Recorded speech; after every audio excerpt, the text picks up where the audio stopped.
सबसे पहले तो मैं सरकार का धन्यवाद करती हूँ, माननीय मुख्यमंत्री महोदय जी और माननीय शिक्षा मंत्री महोदय जी का, कि लगभग 14 वर्षों का वनवास जो एसएमसी अध्यापकों का खत्म हुआ है और 14 वर्ष बाद जो एक तरह से इंसाफ एसएमसी अध्यापकों को मिला है, जिनको एलडीआर के जरिए जो नियमितीकरण की प्रक्रिया शुरू हुई थी।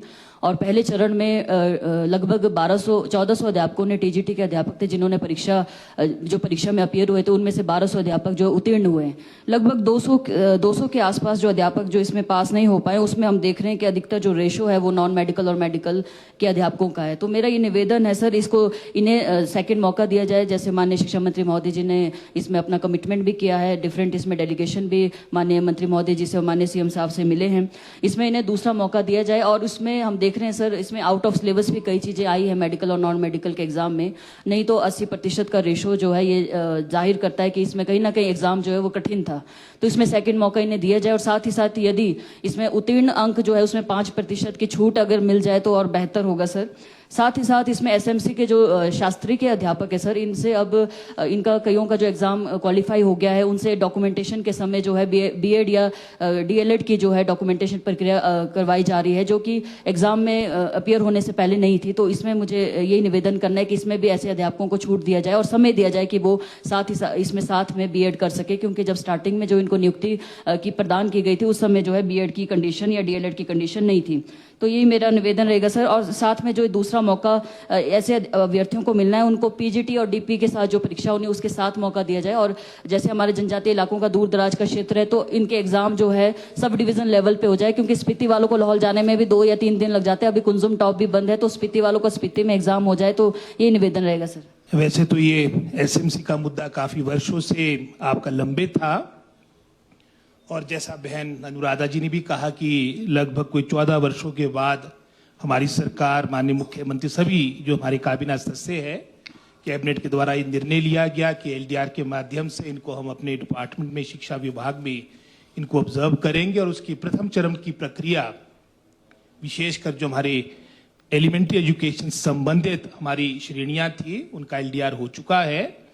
और इस पूरी प्रक्रिया में इन सभी विषयों को उठाने में बहन अनुराधा जी का बड़ा योगदान है। एसएमसी का भी बीच बीच में मुद्दा उठाती रही है, तो इनका प्रतिनिधि मंडल मुझे भी मिला था। और जो बेस्ट पॉसिबल होगा, क्योंकि सरकार की मंशा क्लियर है कि क्योंकि वर्षों से, लगभग ये समझ सकते कि जब धूमल साहब की सरकार थी 2010 से लेकर ये आपके एसएमसी टीचर्स की रिक्रूटमेंट प्रारंभ हुई थी, और ये मुद्दा काफी समय से लंबित था। और ये लगभग कोई 2200 के आसपास इनकी संख्या बनती है।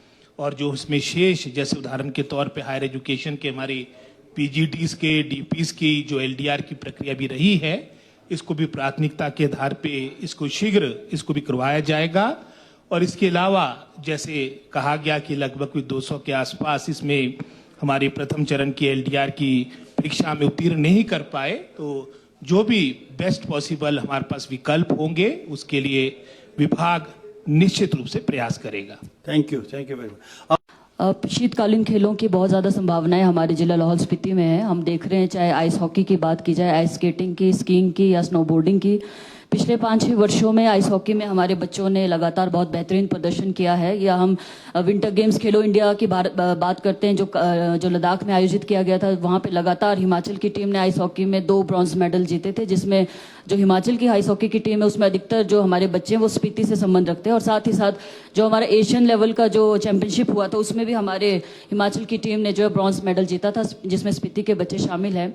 मैं सप्लीमेंट्री के माध्यम से माननीय मंत्री जी से निवेदन करना चाहूँगी या पूछना भी चाहूँगी, जो हमारा आइस हॉकी का गेम है इसको नेशनल लेवल पे तो एफिलिएशन प्राप्त है, परंतु प्रदेश स्तर पे जो है इसमें एफिलिएशन इसको प्राप्त नहीं है। एफिलिएशन ना मिलने की वजह से जो है बच्चों को भी समस्याओं से जूझना पड़ता है। और जो खेलो इंडिया के अलावा जो हमारे इवेंट होते हैं उसमें जो है सरकार की तरफ से कोई स्पॉन्सर नहीं किया जाता और बच्चों को खुद जो है खर्चा उठाना पड़ता है, बच्चों के पेरेंट्स को, और गरीब बच्चे जो है अफोर्ड नहीं कर पाते, तो काफी मुश्किलों का सामना करना पड़ता है। और इसका ये फायदा भी है कि अगर स्टेट लेवल पे एफिलेटेड ये गेम होती है तो बच्चों को, जैसे जो स्पोर्ट्स में कोटा मिलता है उसकी भी संभावनाएं बढ़ जाती है, और हमारे बच्चों का जो है, और जो माता पिता है वो भी बेझिझक जो बच्चों को खिलवाने के लिए जो है प्रेरित कर सकते हैं। तो सप्लीमेंट्री के माध्यम से मेरा सवाल यही रहेगा सर। और दूसरा, हमारा एक राष्ट्रीय अंतर्राष्ट्रीय स्तर का एक स्टेडियम जो है काजा में विकसित हो रहा है 75 करोड़ की राशि से, जिसमें हमारा माइनॉरिटी अफेयर के डिपार्टमेंट के द्वारा ही किया जा रहा है। इसके लिए मैं राज्य और केंद्र सरकार का धन्यवाद करती हूँ।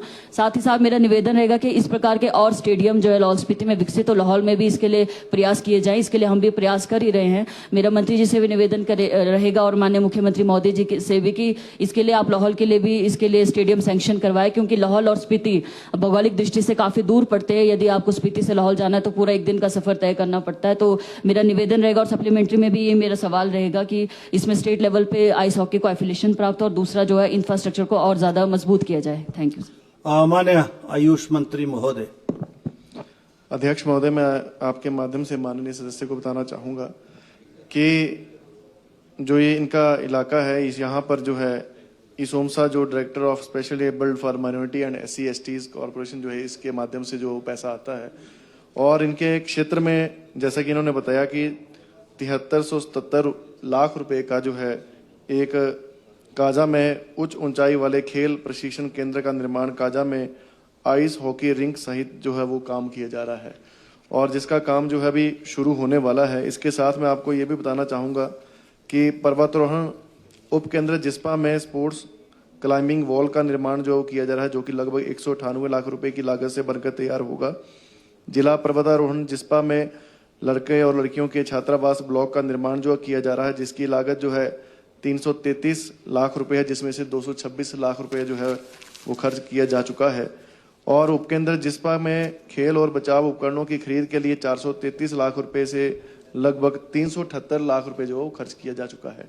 और जहां तक इन्होंने ये बात की है, और इन्होंने मुझसे पहले भी ये बात की थी, तो हमने सेक्रेटरी स्पोर्ट्स जो भारत सरकार में उनसे बात की थी, तो उन्होंने पहले ही जो ये गेम्स जो निर्धारित कर दिए हैं, जिसमें विंटर गेम्स जो है वो गुलमर्ग में हो रही हैं, ट्राइबल गेम्स जो है वो छत्तीसगढ़ में हो रही हैं, और जो बीच गेम्स हैं वो दमन एंड दीव में पहले से इन्होंने निर्धारित कर दी हैं।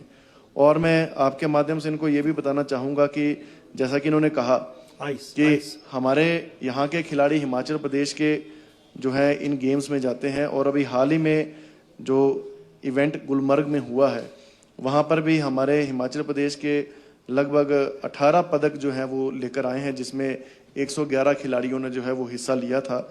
तो जैसा कि इन्होंने ये कहा कि मेन इनका फोकस जो है आइस स्केटिंग रिंग में है, मैं भी वहाँ पर गया था तब इन्होंने बताया था। तो मैं इनको भैया आपके माध्यम से बताना चाहूँगा कि निकट भविष्य में जो है इसके बारे में जो है वो सोच विचार जो है वो किया जा सकता है कि इसको स्टेट पॉलिसी में जो है वो हम एनरोल करेंगे, क्योंकि हमारी स्टेट पॉलिसी जो है वो 2021 में बनी थी, अमेंडेड 2024 में हुई थी, और अभी खेलो इंडिया 2 जो है वो आने वाला है, तो उसके माध्यम में भी हम नई प्रपोजल में जो है जो इन्होंने प्रपोजल दी है इसके ऊपर जो है वो विभाग विचार करेगा। सेब की फसल में कलियों के फूटते ही पेड़ों को सबसे अधिक ऊर्जा की जरूरत होती है। दे अपने पेड़ों को यारा के बैलेंस न्यूट्रिशन की ताकत, जो पत्तों और फूलों का संतुलित विकास सुनिश्चित करे। यही ऊर्जा आपकी फसल को बेहतरीन बढ़त और उच्च पैदावार देगी। शुरुआत से ही सेहतमंद सेबों की बुनियाद रखे।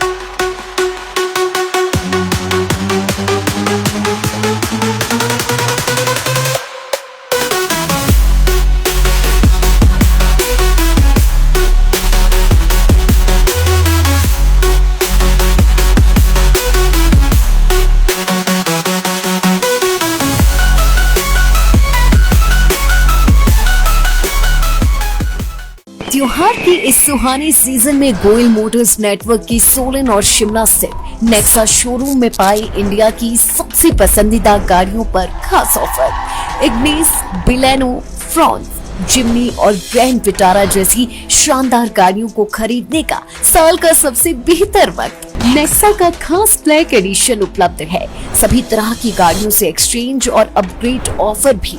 तो देर किस बात की, आज ही सोलन या शिमला में गोयल मोटर्स के नेक्सा शोरूम में पधारे और पाए कार खरीदारी का एक कभी ना भूलने वाला सुखद अनुभव।